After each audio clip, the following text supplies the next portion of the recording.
Hello दोस्तों, अनुपमा के आज के एपिसोड में आपने देखा कि आज के एपिसोड अंश और लीला के बीच कोठारी परिवार को इनवाइट करने को लेकर चल रही बहस से शुरू होता है। अंश कहता है कोठारी परिवार खुश नहीं होता बल्कि समारोह में बाधा डालता है। लीला राही और परी के खाते कोठारी परिवार को इनवाइट करने की बात करती है। अंश कहता है कि परी तो आएगी क्योंकि वह प्रेग्नेंट है। राही को ही परेशानी होगी। वह कहता है कि प्रेम मुंह बनाकर इधर उधर घूमता रहेगा। हंसमुख कहता है कि कोठारी परिवार को इनवाइट करना उनका कर्तव्य है और यह उन पर निर्भर करता है कि वे आना चाहते हैं या नहीं। अनुपमा लीला और हंसमुख की बात से सहमत होती है। परितोष और पाखी कहते हैं कि कोठारी परिवार नहीं आएगा। अनुपमा पूछती है कि परितोष ने ईशानी और बंकू के मामले में वसुंधरा से विनती करने से पाखी को क्यों नहीं रोका। प्रेरणा कहती है कि वह जोखिम लेना चाहती है और प्रेम को अपनी शादी में इनवाइट करना चाहती है। वह कहती है कि प्रेम ही उसका एकमात्र दोस्त है जो उसकी तरफ से शादी में शामिल हो सकता है। अनुपमा कोठारी परिवार को इनवाइट करने का फैसला करती है। ईशानी पाखी और परितोष से नाराज़ होती है।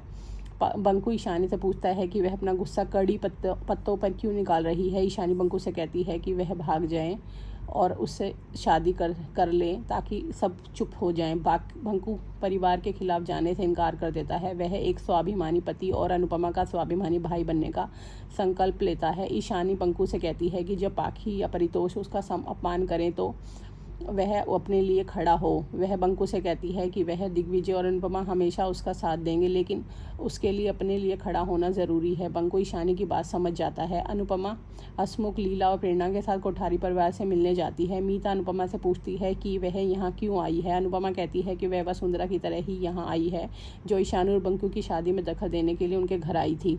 अनुपमा ईशानी और बंकू के मामले पर वसुंधरा के विचारों के लिए उन्हें धन्यवाद देती है। प्रेम अनुपमा का निमंत्रण ठुकरा देता है। वह राही से निमंत्रण लौटाने को कहता है। अनुपमा कोठारी परिवार को मनाने की कोशिश करती है। प्रेम कहता है कि अंश और प्रेरणा की शादी में कोठारी परिवार से कोई नहीं आएगा। वह कहता है कि सिर्फ प्रांशी ही जा सकती है। प्रेरणा प्रेम से पूछती है कि शादी के दिन वह उसे अकेला क्यों छोड़ रहा है जबकि वही उसका इकलौता दोस्त है। वह श्रुति से कहती है कि श्रुति की वजह से ही उसके और परिवार के बीच गलतफहमी हुई। श्रुति कहती है कि प्रेरणा ने प्रेम को धोखा दिया। अनुपमा कहती है कि उन्हें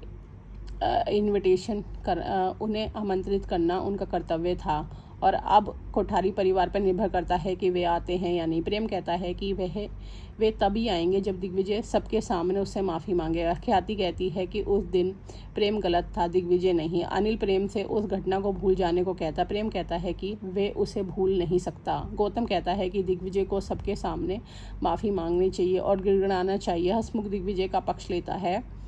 वह वसुंधरा से प्रेम की मदद करने और उसे सही गलत का फ़र्क सिखाने को कहता है। हंसमुख परी से प्रांशी को लाने को कहता है। वह कोठारी परिवार से पूछता है कि वे आना चाहते हैं या नहीं। अनुपमा प्रेम से कहती है कि अगर दिग्विजय गलत होता तो बिना किसी आग्रह के माफ़ी मांग लेता। वह कहती है कि दिग्विजय प्रेम के सामने नहीं झुकेगा।